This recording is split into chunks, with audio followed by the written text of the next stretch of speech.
ఏంటి ఇంతసేపు అయింది? చాలాసేపు అయిందే మార్కెట్కి వెళ్ళి. ఏమన్నా అయ్యిందంటావా? దేవుడా, ఆ పిల్లకేం కాకుండా చూడు.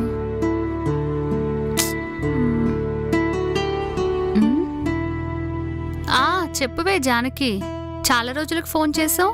ఏంటి విశేషాలు? ఏమ్మా, జాలిపడి ఆ అమ్మాయిని ఎవరో నీ రూమ్ లో పెట్టుకున్నావంట. నువ్వు చేసింది మంచి పనే, కానీ నీ మొగుడేం శ్రీరామచంద్రుడు కాదు కదా. ఆ అమ్మాయి మీ ఇంట్లో తిరుగుతుంటే ఏదైనా జరగచ్చు. నీకు భయం వేయట్లేదా? చెడు జరుగుతుందో మంచి జరుగుతుందో తర్వాత విషయం. ముందున్న పరిస్థితి చూడాలి కదా. సరే, అదే నేను చేశా.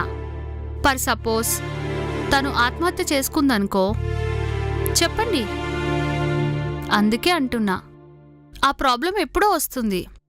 2 రోజులకో 3 రోజులకో వస్తుంది, లేదా రాకపోవచ్చు. కానీ ఇక్కడ ఆల్రెడీ వచ్చేసింది కదా. ఏది ముందు?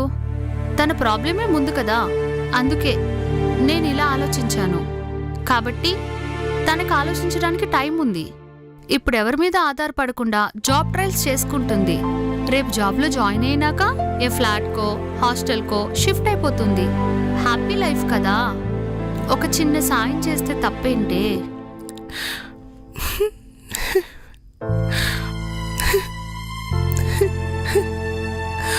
ఇంత మంచి మనిషికి నేను ద్రోహం చేయబోతున్నానా?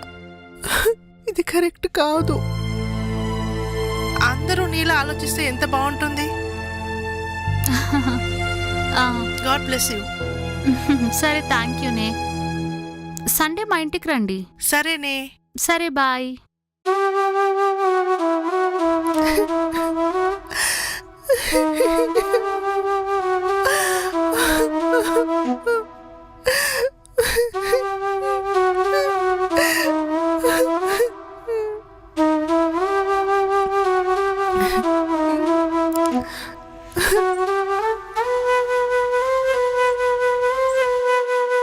హాయ్.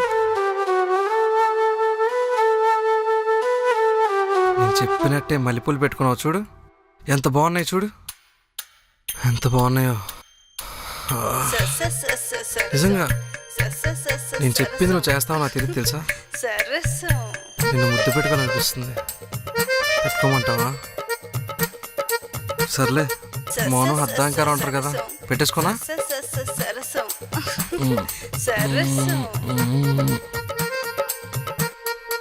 ఏమైంది? ఎందుకు ఏడుస్తున్నావు? మళ్ళీ ఏమైంది? ఎందుకు ఏడుస్తున్నావు? తప్పే చేయలేదా నువ్వు అసలు? నేనేం చేశాను? నిజంగా చేయలేదా?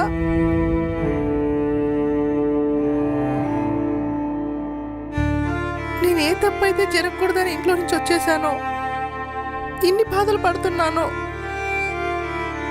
మళ్ళీ నువ్వు అదే తప్పు చేయమంటున్నావు. చెప్పండి. అరే, నువ్వు దాని గురించి ఆలోచిస్తున్నావా?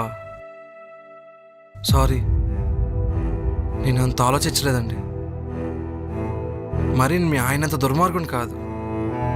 క్షమించండి. ఇంకెప్పుడు మీ కళలో నీళ్ళు రానివ్వను. మీకు ఎన్ని రోజులు కావాలంటే అన్ని రోజులు ఉండండి. ఉంటానండి. బాయ్.